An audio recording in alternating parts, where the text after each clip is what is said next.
Amber and Marcus Capone of the VETS organization, an acronym for Veterans Exploring Treatment Solutions, are among the pioneers who have helped push the discovery of Ibogaine's dramatically restorative properties on the human body, mind, and soul.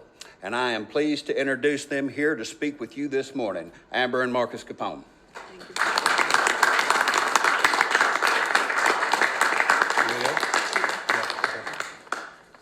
Thank you. So I am not as talented as Cody and Bryan, so I have prepared notes that I'm going to read. So bear with me. This won't be, but there are some things I need to get out. Distinguished members of the Texas legislature, honored guests, fellow Texans, members of the media, and last but not least, those who've served our nation, who's here today. I stand before you today as Marcus Capone, co-founder and chairman of Veterans Exploring Treatment Solutions, or VETS, and a fellow Texan for at least the last 11 years. It's my privilege here in the Texas State Capitol to discuss the critical issue of veteran mental health treatment. My service record includes 13 years as a United States Navy SEAL with multiple combat tours to Iraq and Afghanistan, service of which I remain exceptionally proud of. However, I appear before you today to address an urgent matter affecting our veteran community: affordable access to effective treatments for the invisible wounds of war. Despite having access to the full spectrum of conventional therapeutic interventions, including pharmacological treatments, cognitive behavioral therapy, and specialized neurological clinics, many veterans, including myself, have found these approaches insufficient for addressing complex trauma, traumatic brain injury, substance use disorder, and other mental health issues. The data corroborates what I'm about to say next, and let this sink in. Approximately 20 veterans per day are lost to suicide, with independent studies, 2 of them, suggesting this figure may be considerably higher, and it is. As warfare and battlefields evolve, so too must our approach for combating the scourge of suffering that far too many are facing today. Since 2001, while approximately 7,000 service members were killed in action, over 140,000 veterans have died by suicide during the same period. This statistics represents an unacceptable failure in our duty of care to those who have served our nation, period. Through our organization's tireless work at VETS, we have now provided complete funding for the treatment of over 1,000 veterans seeking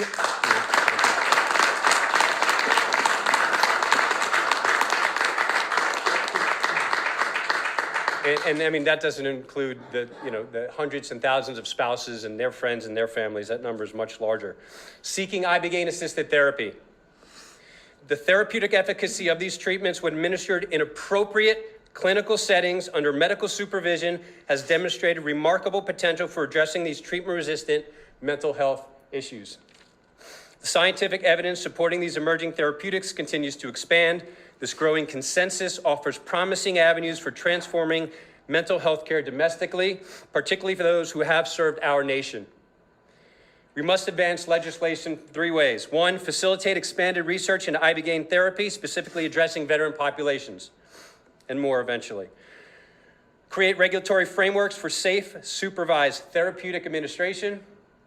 And 3, establish pathways for insurance coverage for approved therapeutic protocols.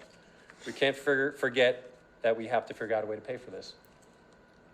This issue transcends partisan considerations. It represents an opportunity for the state of Texas to demonstrate leadership across the United States of America. I love saying that, by the way. In addressing a critical public health crisis affecting those who have sacrificed for our freedom. I urge Texas legislators to support HB 3717 to examine the scientific evidence, consult with medical professionals, and consider the potential impact on thousands of Texas veterans and their families, and after that, the nation. Thank you for your attention to this critical matter. And the last thing I'll say to veterans who are struggling, it can be better, it can get better, hang in there, help is coming. Texas will lead the way.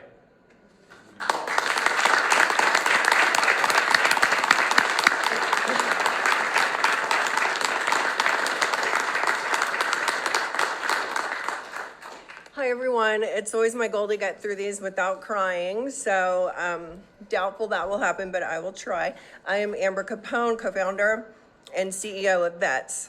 After our successful advocacy efforts on HB 1802 in 2021, it is incredible to be back in the Texas State Capitol, surrounded by so many patriots and supporters of our military and veteran communities. Thank you to everyone here today, especially Representative Cody Harris, who has introduced this landmark legislation, which will go down in history, HB 3717, and will save countless lives. It could quite possibly bring the beginning of the end of the horrific veteran suicide epidemic, which has plagued our country for far too long. As a nation, we have become numb to the number of veterans that we lose to suicide, with reported statistics still hovering around 20 per day, and new reports suggesting it could be as high as 44.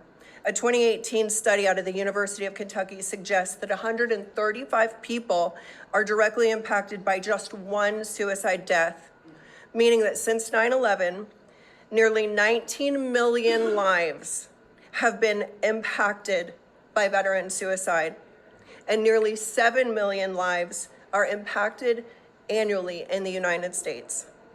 This is a crisis of unimaginable proportions and untold generational impact, and it's largely avoidable.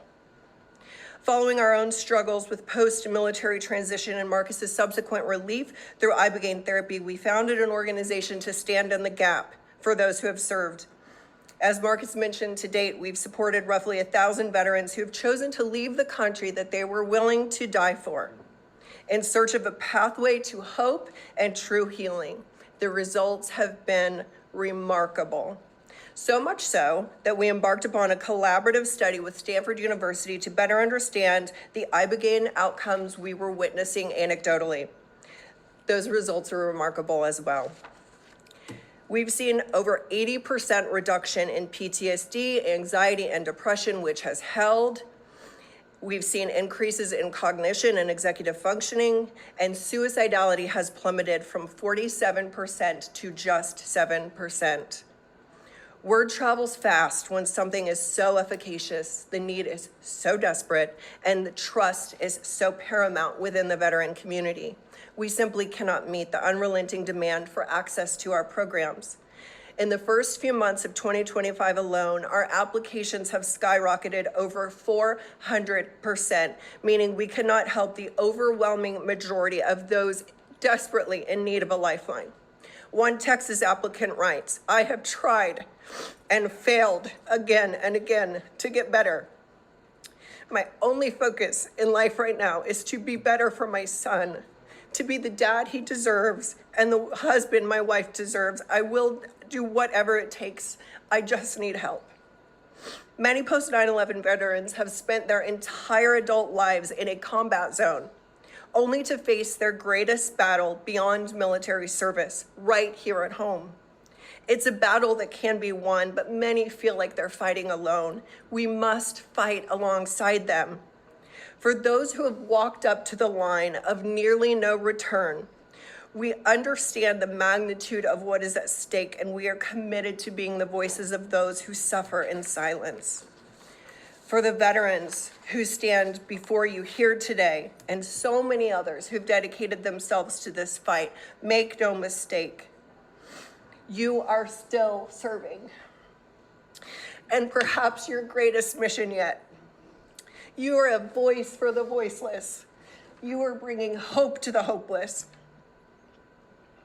And the veteran community will lead the way for all others. Texas is the greatest and most patriotic state in this entire nation. I beg you to please fight with us. We need your leadership now more than ever. Thank you.